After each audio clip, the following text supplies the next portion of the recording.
भाव लगे।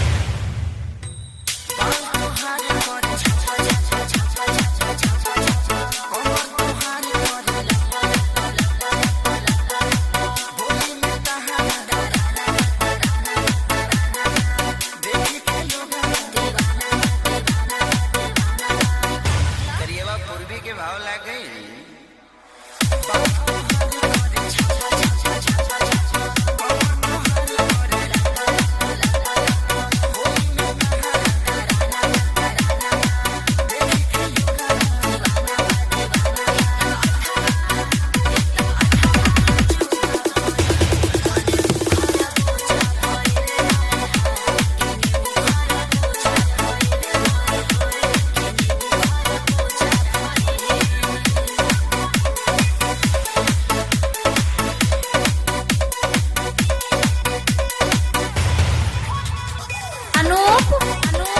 म्यूजिक हरदोई।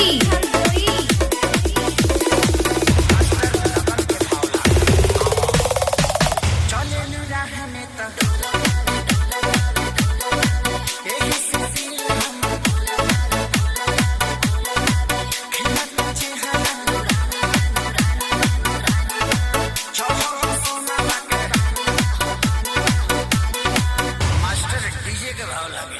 आ जा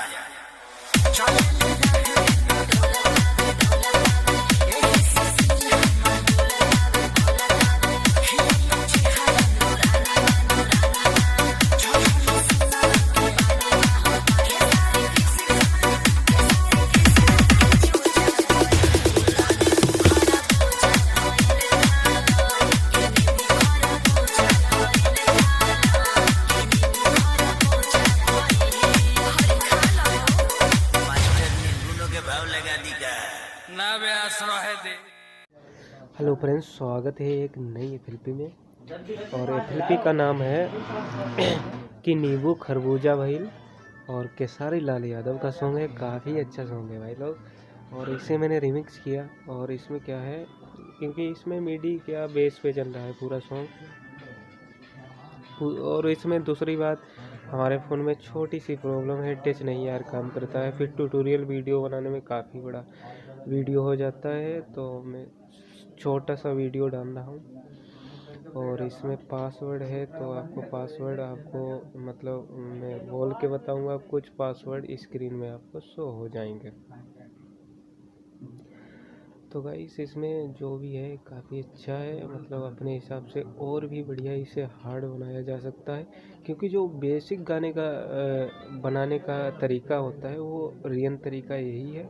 वाकई इसे घुमा फिरा के और भी डिज़ाइन कर सकते हो पैटर्न के साथ, और हार्ड भी बना सकते हो। हमारा बेसिक ट्यूटोरियल है कि हार्ड नहीं है। मतलब कुल मिला के आपको म्यूजिक प्रोडक्शन सीखना है तो आपको चैनल सब्सक्राइब करना है। तो बहुत सारी चीज़ें मिडी से रिलेटेड आती हैं, एफएल स्टूडियो मोबाइल से रिलेटेड आती हैं।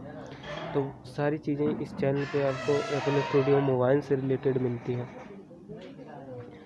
और इसका टच काम नहीं करता, नहीं तो मैं ट्यूटोरियल वीडियो आपको स्टेप बाय सारी चीज़ें दिखाता। क्योंकि वहाँ पे फिर ट्यूटोरियल बनाने के लिए स्क्रीन रिकॉर्डिंग होगी, और प्लस इसमें टच नहीं काम करेगा तो फिर मैं जो कर रहा हूँ वो होगा नहीं, वो कुछ ना कुछ अलग टाइप का करते रहेगा।